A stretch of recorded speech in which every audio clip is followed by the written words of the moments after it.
and the fog, a fire that consumed them all, a fire lit not by accident but on purpose. And so to this house, where once that alley was, is where they now consume like that fire that consumed them, all that come here in revenge of their untimely deaths.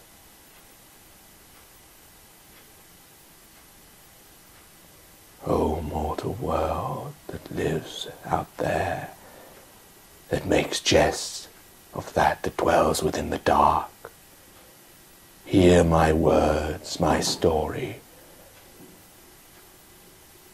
for there is a dead world and a living one,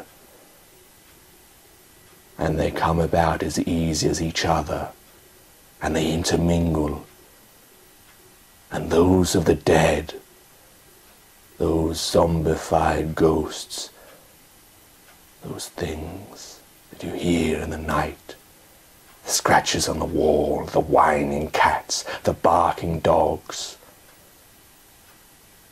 those things you catch out of the corner of your eyes, the ghostly grey apparitions, they are as real as you and me in the living world, and they can harm each of us.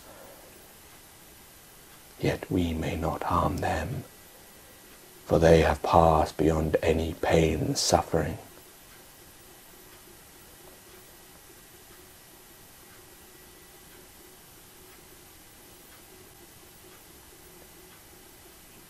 My time is short, for I know when I sleep tonight, I shall never again see the light of another day.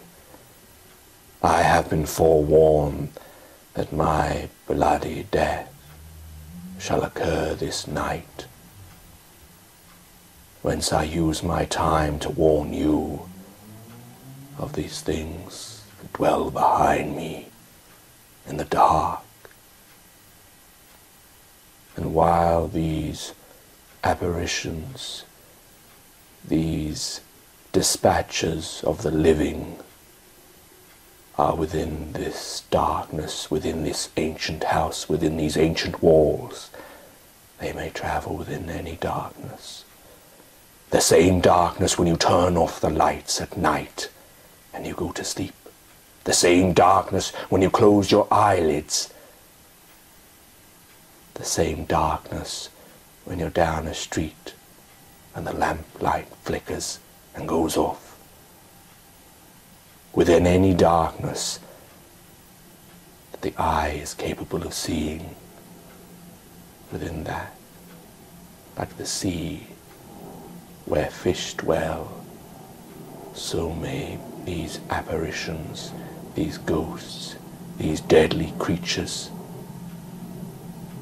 that inflict as much pain as the living inflict on one another. I fear this time that is coming upon me, but I accept it, for at least in death there is an end, whereas this constant suffering, this constant fear of these creatures that talk to me and laugh and tell me of the way that they have broken many men before me, and how they shall do of those after, and how they shall break me. The fear is the worst thing. When I feel them walk through me, and I feel every hair on my body stand tall, my skin ripple as if something vulgar has been uttered. When I see in the mirror not my own reflection, but that of a dead corpse screaming at me.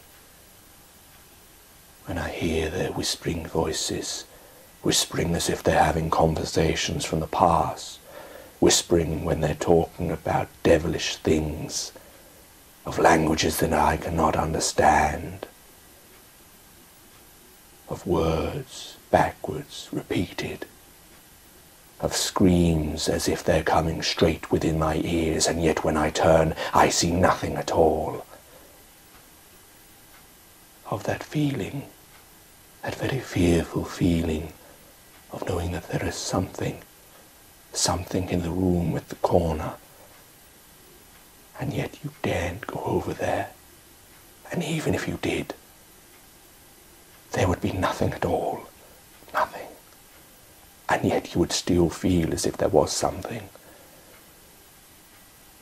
watching you, something observing you, something that can stay out of your sight. And yet if it can do this, it can do anything to you.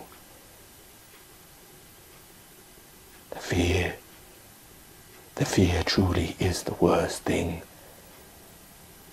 of those creatures that dwell within the dark.